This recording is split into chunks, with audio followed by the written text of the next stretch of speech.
Buenos días, compañeros y compañeras. Mi nombre es Leonardo del Grosso. Los compañeros del Frente 22 de agosto me invitaron a colaborar en la formación.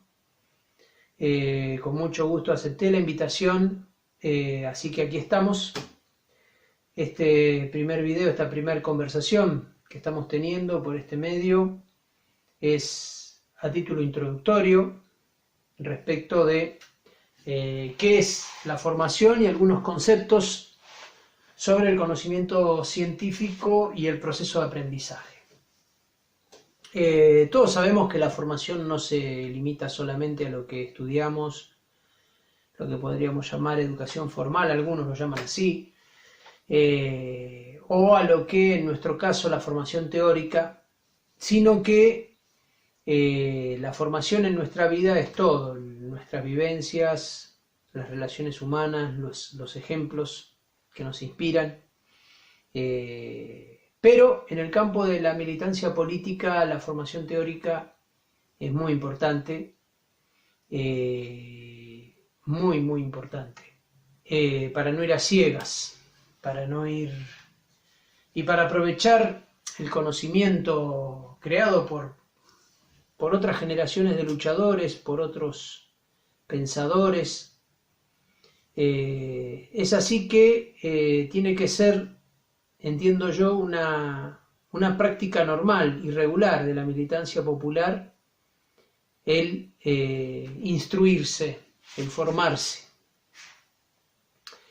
Y formarse no para ser intelectuales pedantes, vanidosos de los conocimientos, de la erudición o de lo que fuera, sino para ser mejores compañeros de acción, es decir, para ser militantes de pensamiento y acción, porque lo que pretendemos todos, ya lo sabemos, es conquistar derechos, lograr la justicia social que soñamos y conquistar la liberación, la independencia nacional, los grandes objetivos patrióticos que nos inspiran a nosotros y han inspirado a quienes nos han precedido y han conquistado lo mejor que vivimos.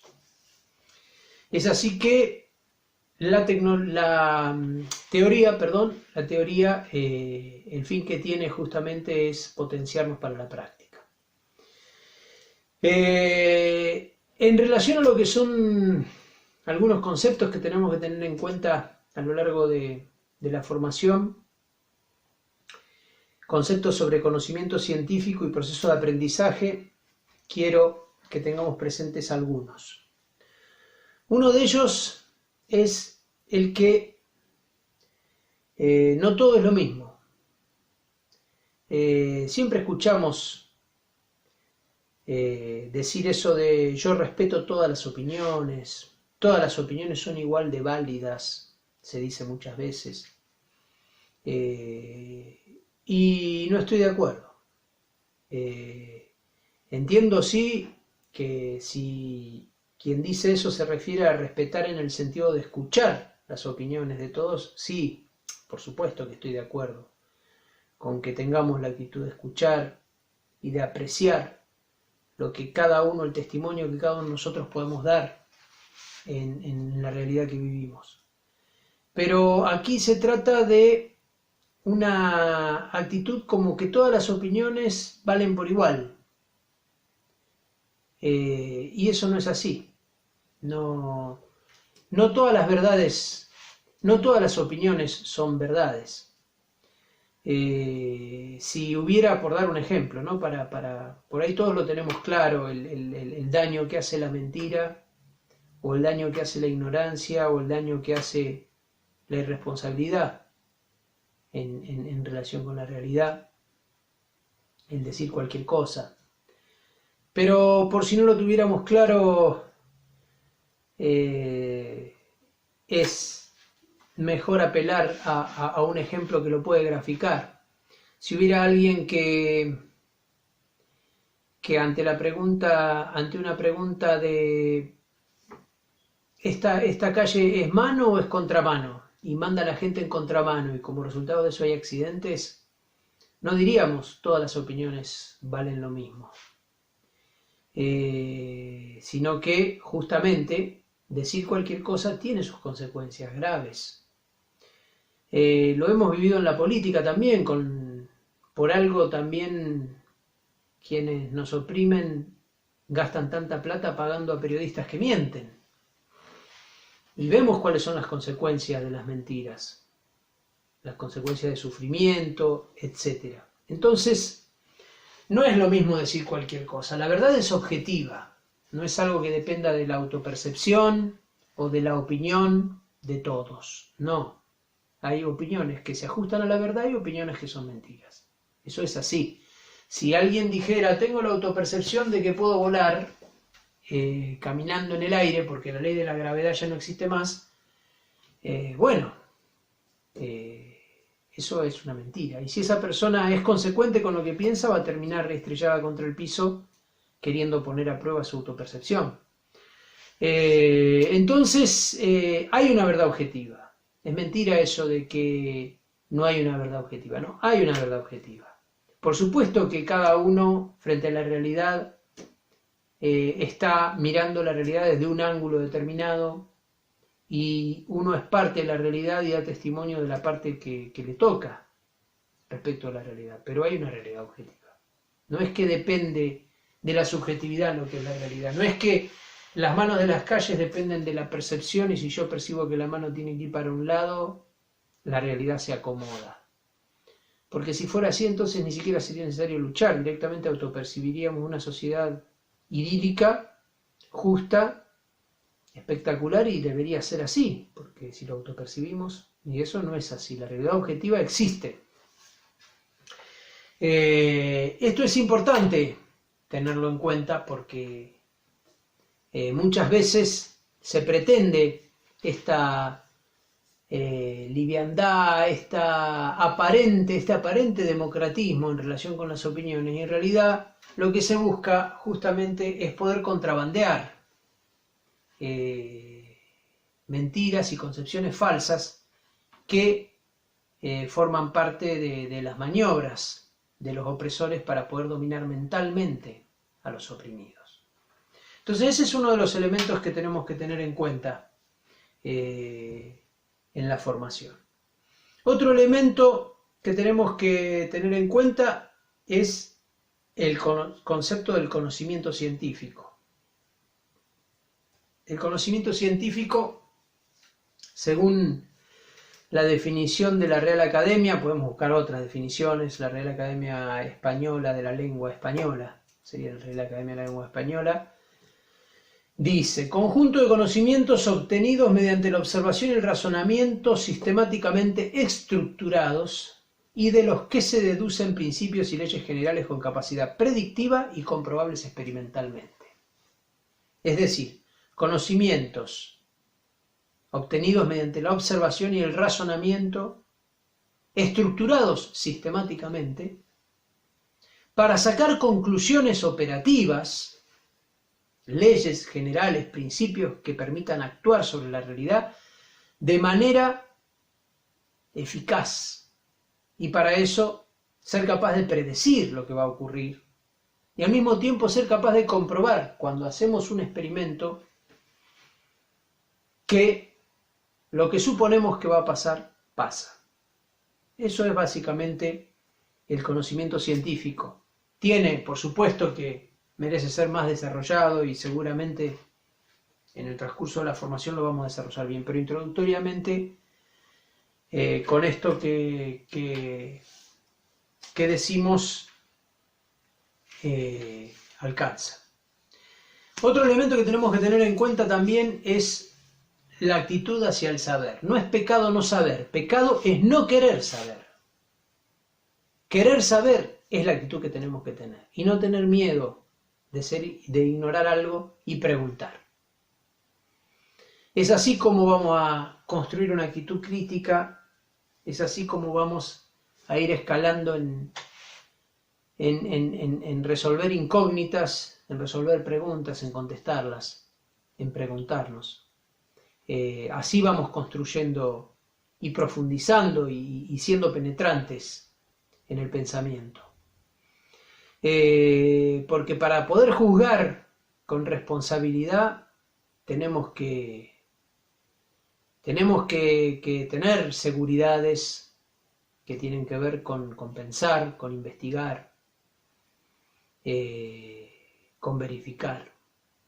Muchas veces, por ser irresponsables, muchas veces reproducimos rumores, chismes, difamaciones que hacen mucho daño y que son parte en realidad de cierto arte político muy dañino que existe, que es destructivo en nivel social, y que es muy utilizado, forma parte del arte político de nuestros opresores, del enemigo, el utilizar mentiras para dañar a adversarios políticos o a enemigos políticos. Y para no caer en eso, para no reproducir eso, para no ser parte de ese tipo de operaciones, es necesario tener actitud crítica, es necesario querer saber, investigar, estar informado y pensar.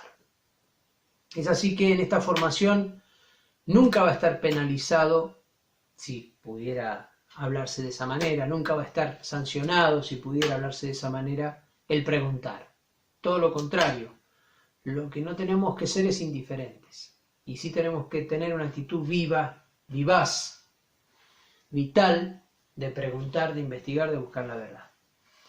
Otro de los elementos que tenemos que tener en cuenta es la comprensión de que ningún conocimiento está fuera del alcance de nadie. Muchas veces los vanidosos, los intelectuales vanidosos, menosprecian la capacidad del pueblo, de los humildes, de aprender. Y cualquier persona con la actitud necesaria y cualquier persona que quiera compartir sus conocimientos, quiera enseñar lo que pueda enseñar o compartir lo que pueda compartir, puede hacer que se avance en la comprensión de conocimientos complejos. Porque lo complejo se compone de lo sencillo.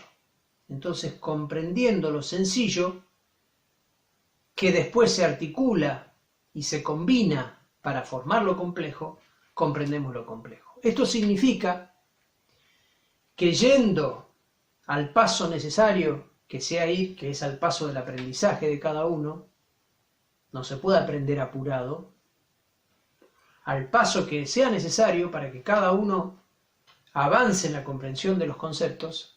Cualquier compañero puede comprender cualquier concepto, desarrollarlo, enriquecerlo, conceptos complejos. No existe eso de que algún compañero, porque no tenga mucha educación formal, en el sentido que no haya podido ir a la universidad, por decir, o no haya terminado la secundaria, o no haya terminado la primaria, está incapacitado de poder comprender y tener sagacidad. De ninguna manera. Todos podemos comprender, tener sagacidad, y es más, es muy frecuente que personas muy cultas sean realmente bastante estúpidas. Lo digo con toda convicción, bastante estúpidas en su comprensión de los fenómenos, porque ya están entrenados en una forma de pensar viciosa y tramposa y no pueden salir de ese esquema. Su cabeza ya está formateada de esa manera y no pueden comprender cosas que por ahí comprenden enseguida respecto de la naturaleza de los hombres, de las contradicciones de la sociedad, del bien y del mal, que comprenden enseguida las personas del pueblo, las personas trabajadoras, las personas que realmente han tenido que luchar en la vida, que no han tenido todo fácil, y que han tenido la experiencia dura, la formación dura de la vida, de la universidad de la calle, como se le dice. Entonces, tener presente eso. No es pecado no saber, pecado es no querer saber. Y el conocimiento complejo se compone de los sencillos combinados, de conocimientos sencillos, fácilmente accesibles, que combinadamente forman el conocimiento complejo. De la misma manera, otra cosa importante que tenemos que tener presente es el carácter social del conocimiento. El conocimiento no le pertenece a ningún individuo. Muchas veces el imperialismo, como tiene una cultura exitista, en el sentido de que buscan el supergenio, el superhéroe, el héroe individual, no el héroe colectivo ese del que hablaba Westergel, sino el héroe individual, aunque también, por supuesto, el héroe individual es héroe en función de lo colectivo, ¿no? Pero al margen de eso, buscan, el imperio siempre nos propone ejemplos de individuos solos, que son rutilantes y que pareciera que tienen un poder intrínseco, tienen un poder que viene de la nada, porque ellos son así, es decir, puro egocentrismo. Los sabios, las personas que han podido tener una instrucción más desarrollada en el plano formal, son afortunados, pero no es un mérito estrictamente de ellos, sino, como decía recién, la fortuna de poder estudiar, poder llegar a la universidad. Porque el conocimiento pertenece a la sociedad, es un legado. De hecho, yo estoy usando un código en este momento, que es el castellano, que no lo inventé yo, sino que es un código que me ha legado la sociedad a mí. Los vanidosos de la inteligencia son aquellos que en el rascacielos, en el edificio del conocimiento que se va construyendo progresivamente, donde algunos le ponen un granito, otros un ladrillito, pero todos le ponemos un poco y va creciendo, el que por ahí ha logrado formarse con cierto nivel de erudición, mira desde arriba y cree que toda la base la creó él. Así se apropian los que creen en la propiedad privada, los que creen en la propiedad privativa, la que priva a los demás. O sea, la ideología capitalista, así concibe el conocimiento. Entonces los científicos del capitalismo, los sabios del capitalismo, miran desde arriba el conocimiento que es de toda la sociedad y creen que les pertenece a ellos. Se quieren apropiar de todo por ese egocentrismo idiota. Y muchas personas bien intencionadas, que tienen un prestigio universitario y académico, en el fondo son muy, muy reaccionarias y le tienen mucho miedo a la energía de lucha del pueblo cuando quiere cambiar radicalmente las cosas. Es así que siempre tenemos que tener presente que el conocimiento es social. Hay una frase, un acerto que dice: los antiguos me robaron mis mejores pensamientos. A mí, les cuento, cuando me lo contaron cuando era joven, sinceramente no entendí muy bien a qué se refería. Después con los años lo pensé mejor, lo pude entender, y es esto, es que ninguno de nosotros es dueño de los conocimientos que tenemos, no es el dueño, sino que es un depositario. Nosotros de lo que somos dueños cada uno de nosotros es de nuestras decisiones, si nuestras decisiones son altruistas o egoístas. Y tenemos que sentirnos orgullosos si logramos tomar decisiones, comportarnos de manera altruista para enfrentar el egoísmo. De eso sí podemos sentirnos orgullosos y, si se quiere, entre comillas, propietarios de las decisiones altruistas. Pero de todo lo demás es la colectividad. La fuerza es la colectividad la que ha creado el conocimiento y nosotros aportaremos un granito de arena, cada uno de nosotros, cada uno de los seres humanos, a la construcción de ese conocimiento.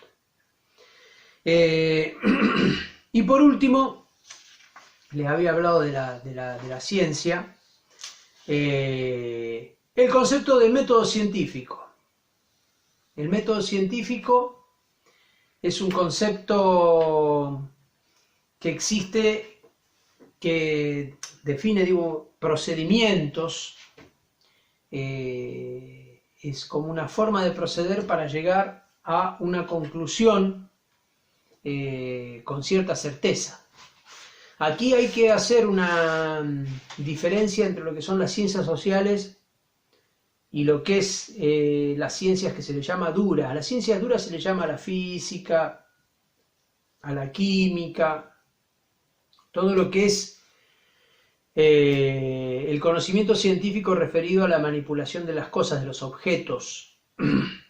Y las ciencias sociales tienen que ver al conocimiento que nos permita cambiar con efectividad la sociedad.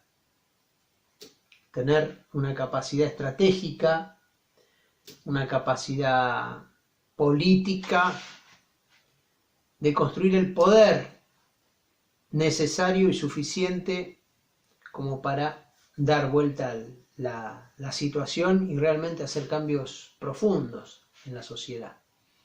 Pero en el caso de la sociedad, justamente a diferencia de las ciencias duras, no existe, por decirlo así, un método científico tan esquemático por varias razones.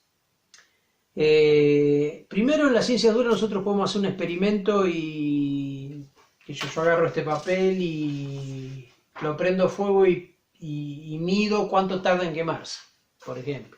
Después agarro otro papel de otro tipo de material, lo quemo y mido cuánto tarda en quemarse. Después cambio una variable y la mido y voy sacando conclusiones del comportamiento de los materiales en un proceso de combustión, por ejemplo.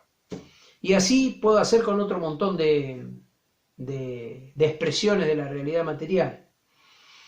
Y puedo ir cambiando una cosa a otra. O sea, yo soy el que arma el experimento, es como si fuera el Dios que arma, saca, pone una cosa a la otra, controlando todo, variando y sacando conclusiones, anotando, registrando para sacar leyes y poder llevar adelante lo que decía la definición, la predicción de la realidad y que sea comprobable.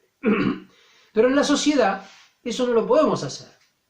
En la sociedad no es que nosotros podemos decir, bueno, 1973, 74, a ver, volvamos la película para atrás, volvamos el tiempo para atrás y volvamos a hacer las cosas de otra manera a ver qué hubiera pasado. Eso no se puede hacer. O sea, es como si los hechos, los experimentos suceden una sola vez. No se pueden repetir. Eso por un lado, en la historia ocurre eso.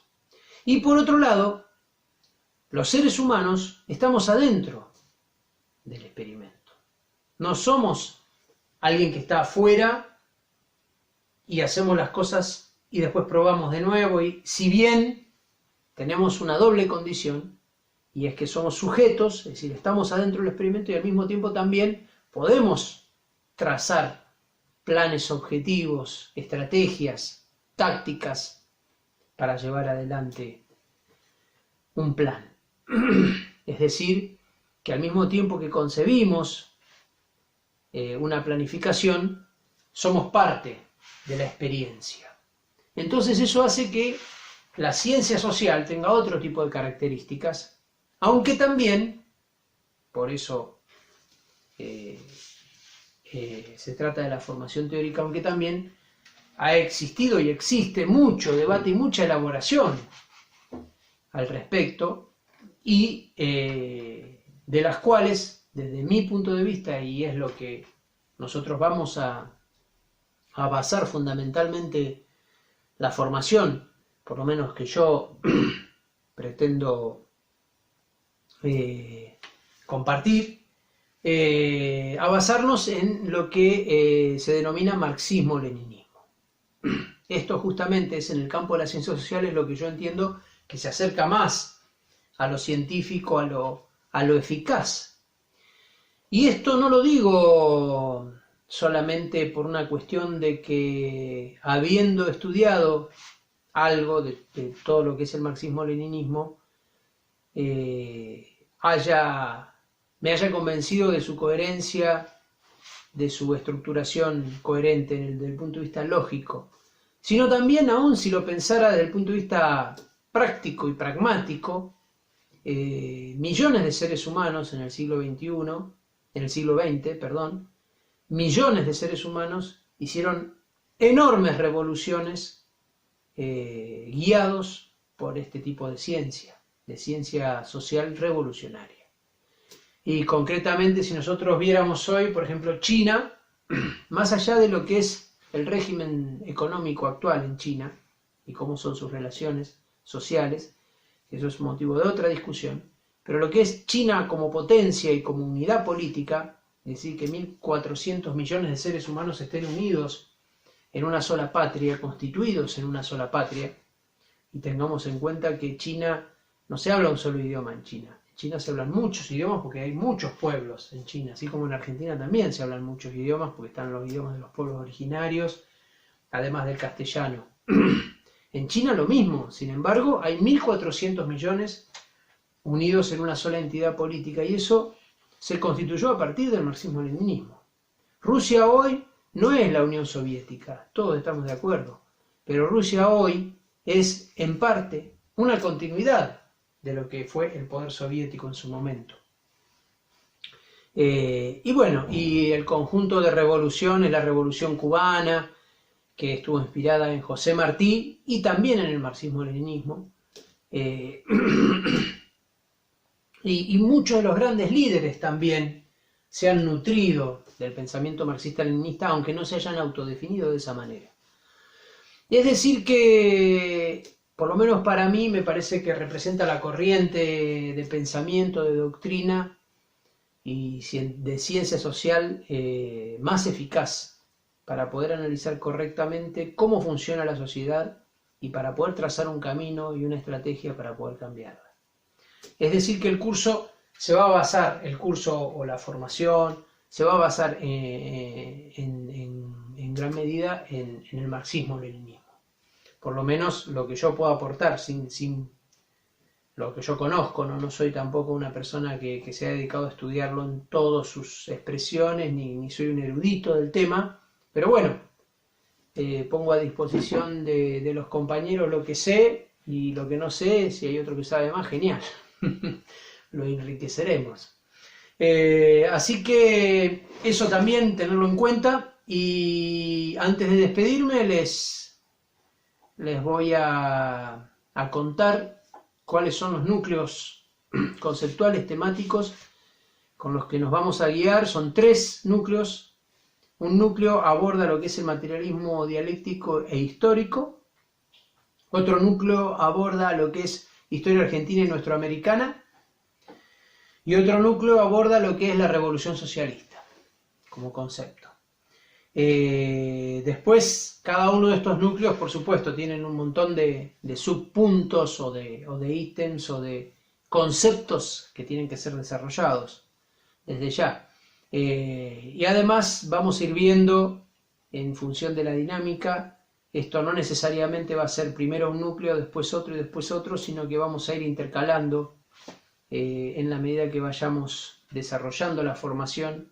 Vamos intercalando conceptos de los distintos núcleos, además también porque todo está relacionado en los distintos procesos y es importante también que más allá de las divisiones esquemáticas tengamos la capacidad de relacionar los distintos elementos en un conjunto para ver el conjunto de la dinámica y del proceso de los procesos. Así que me despido por hoy. Mucho gusto y vamos adelante con unidad, con organización, con actitud, con voluntad y seguramente vamos a obtener grandes frutos de esta manera. Un saludo grande a todos.